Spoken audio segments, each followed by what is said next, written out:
So today I'm talking about how to use infrared sauna for detox and healing. In our society, just all around us, our environment, there's over 80,000 chemicals that can negatively affect our health. In fact, most Americans are walking around with over 500 toxic chemicals in their bodies. And so we've got to be eliminating these toxins as much as possible. The way we eliminate toxins is through respiration, we breathe them out.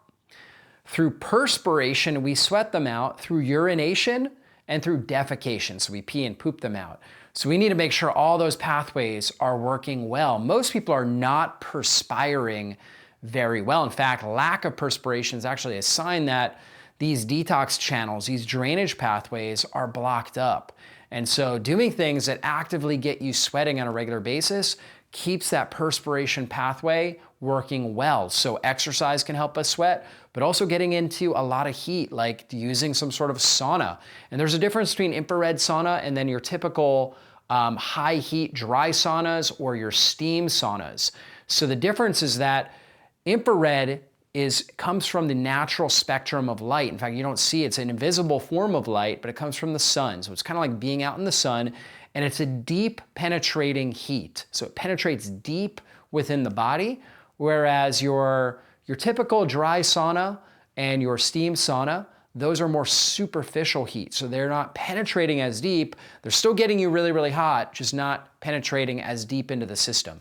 Now, infrared sauna, whether we're getting it from the sun, whether we're getting it from a red infrared box or from an infrared sauna, is going to change the water clusters in our body, right? It's actually gonna make the water clusters smaller, and they're gonna be able to flow more freely, which increases circulation and lymphatic health, which allows us to detox more effectively. It also helps to vibrate and push toxins out of the fat cells. That's where we store toxins, in our fat cells.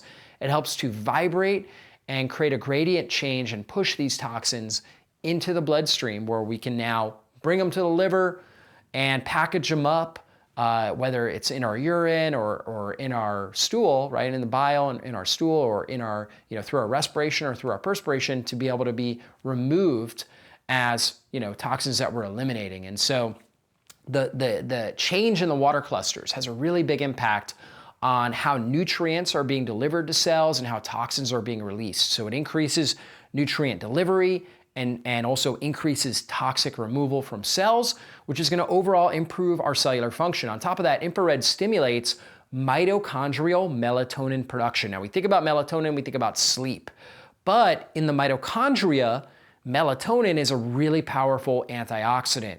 So the most powerful antioxidants that gets into the mitochondria, can slip into the double membrane, one of the very few that can do that, and it helps reduce oxidative stress, which keeps the mitochondria functioning well, reduces the overall amount of wear and tear on the mitochondria, which reduces the amount of senescent or damaged mitochondria. So we get healthier mitochondrial function, which is going to help us burn fat more effectively for fuel and help produce more energy within all the cells. So all the cells are able to function at a higher level, like a younger cell. And so infrared really helps with that process. On top of that, we know that infrared is 7 times more effective for detoxification than your typical dry or steam sauna, because it's so deeply penetrating and it changes those water clusters. Now, steam saunas and your really hot dry saunas that are not infrared still offer a lot of benefits. They really get your core temperature up, which can help kill pathogens, so kills microbes, really good for your immune system, helps kill off bad microbes, and on top of that, it also activates heat shock proteins. In fact, these kind of saunas, steam saunas and your dry heat saunas, they get hotter than infrared saunas. So infrared saunas, you get a lot of benefits at a lower heat, so it's more tolerable, which is one of the reasons why I love infrared saunas. But the dry heat, the higher the temperature that's in the sauna, the more heat shock proteins you're gonna activate. And these heat shock proteins they basically trigger autophagy. So they break down old damaged proteins within the cell. They trigger apoptosis, helping kill off bad, damaged senescent cells, right? Zombie cells in our body. So they really help clean up and repair damage cellular structures and damage cells in general. So heat shock proteins are like a cleansing system, and they're really powerful. So you get those with infrared, but not quite as much because the temperature, you're not putting the temperature up as much as you are in those other types of saunas. But other than that, the water cluster change, the mitochondrial melatonin, you're getting tremendous benefits from infrared saunas, and they're better for overall detoxification because, again, they vibrate those fat cells to help liberate these toxins and move them out of the system. So really powerful for that. Also great for circulation, lymphatic health. Lymphatics are one way that we help transport toxic materials through our system and get them to the eliminatory channels in our body. So really powerful there. Now, things we need to consider when we're looking for a good sauna, you want to consider the materials that the sauna is made out of. You want to make sure it's non-toxic materials, doesn't have glues and other chemicals. If it's made out of wood, you don't want it to be chemically treated wood, right? Or whatever materials that it's made out of. You can get blanket saunas, you can get portable saunas. You just want to make sure it's non-toxic materials because when it heats up, if it's toxic materials, those toxins are going to come out, you're going to be inhaling them. So you want to make sure, you read through the manufacturer what they're making the products out of and that it's non-toxic materials. We want to make sure also that it's low EMF, right? They can make these high EMF, electromagnetic frequency, that would be negative and actually damaging to our body, create more oxidative stress, or low EMF. So you want to make sure it's low EMF. You also want to make sure it has ventilation, right? So if you're in like a box sauna, maybe a wooden box sauna, you want to make sure that there's like a little sliver of kind of fresh air coming in and out. You want good ventilation, otherwise the carbon dioxide will build up the longer you're in there. It'll be harder to get oxygen. It's not going to be as beneficial. So you want to make sure that it's got some ventilation in there. And then of course with just like purchasing anything, you want to make sure there's certifications and a good warranty process, just in case there's some sort of issue with the manufacturing, that you can get your money back. So those are always good things to look for when it comes to finding a good sauna. Now, what should your treatment regimen look like? I kind of think about it like exercise, right? So how long do you exercise each day? The more metabolically fit you are, you could probably handle more exercise, right? But for most people, something like 20 minutes, 3 to 4 days a week is really beneficial, right? As far as exercise. And that's, a sweet spot for most people, and they're able to recover effectively and get the benefits. For many individuals, if they exercise at a high intensity every single day for 30 or more minutes, they overtrain their body. They overwhelm their system with stress. And it's kind of the same with sauna. You don't want to overwhelm your system. So for most people, 3 to 4 days a week, maybe like a day off in between, doing it for roughly 20 to 30 minutes per session is really powerful. Now, if you are dealing with chronic illness and you have very low stress resilience, that even going out and taking a 10-minute walk just exhausts you, you need to start lower and slower. So that means lower temperature. You might even just turn your sauna on to where it's 100 degrees, which is not very hot. Most of these infrared saunas, you're going to try to get them up to 120, somewhere between 120 to 160 degrees. And the hotter you get them, the more benefits, more heat shock proteins that you're able to release. But if it overwhelms your body, then it's doing you more negative than good. And so you don't want to be overwhelmed with the stress of the heat. So you might start with something small, like even 100 degrees, and just be in there for 5 minutes. And then gradually, just like exercise, you gradually increase the amount of time and increase the temperature. So you increase the overall intensity. And over time, you're going to get more and more healthier, right? And get more and more of the benefits of the infrared.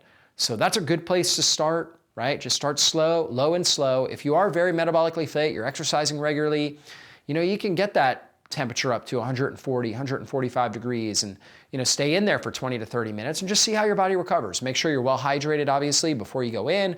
Hydrate well afterwards. Make sure you're drinking water and electrolytes so you're well hydrated.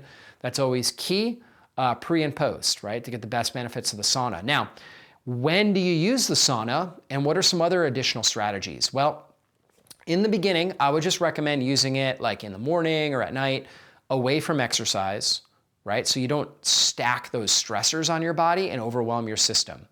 As you get more accustomed to the sauna, you can stack it. A lot of people, a lot of biohackers are getting great benefits doing sauna right after exercise. Their core temperature is already heated up. They already got their circulation going. They're already moving toxins around in their body because exercise helps with that. Now they get in the sauna, they get an even deeper detox. They get more growth hormone release, more autophagy, and all these great benefits. And so depending on your overall level of resilience and metabolic flexibility, that will tell you, how to approach this. I would recommend when you first start doing it away from exercise, not coupling those stressors on your body, but doing them at separate times. And then as your body gets more accustomed to being in the heat, then you can start coupling the sauna with the exercise to get even better benefits. Now, a couple other things you can do. You can do some sort of cold water therapy pre or post, okay, or both, right? For some people, they'll jump in, a cold pool or do like a cold shower before, go in, and sweat, and then do cold afterwards. Or you can even do hot. So the benefit of the hot is it actually dilates your blood vessels, which will help you kind of get more toxins out. The benefit of the cold is you're shocking your system. You are, you're in a sense, you're doing a big contrast. You're in very cold temperature, so your body is building cold shock proteins and reacting to the cold, and then you're in a very heated environment, so your body's got to adapt to that. So it creates more of a stress resilient type factor that takes place, and it's actually makes the cold a little bit more tolerable too when you're, and the heat more tolerable, of course, when you're kind of going back and forth, but it is still a shock on the system. So there's benefits to both of those.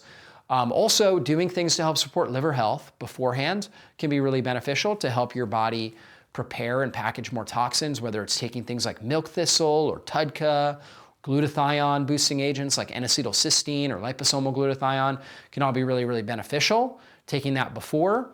You can also do binders. In fact, binders are a really good idea. That could be something like activated charcoal, or we like one called GI Detox and biotoxin binder and HMET binder, which helps with getting rid of herbicides like glyphosate as well as heavy metals. So there's a lot of different binders that you can utilize depending on what your goals are, but these binders will help trap different toxins and help your body remove them. And so they can be extremely beneficial. You could take that before and after doing your sauna as well to get better detoxification.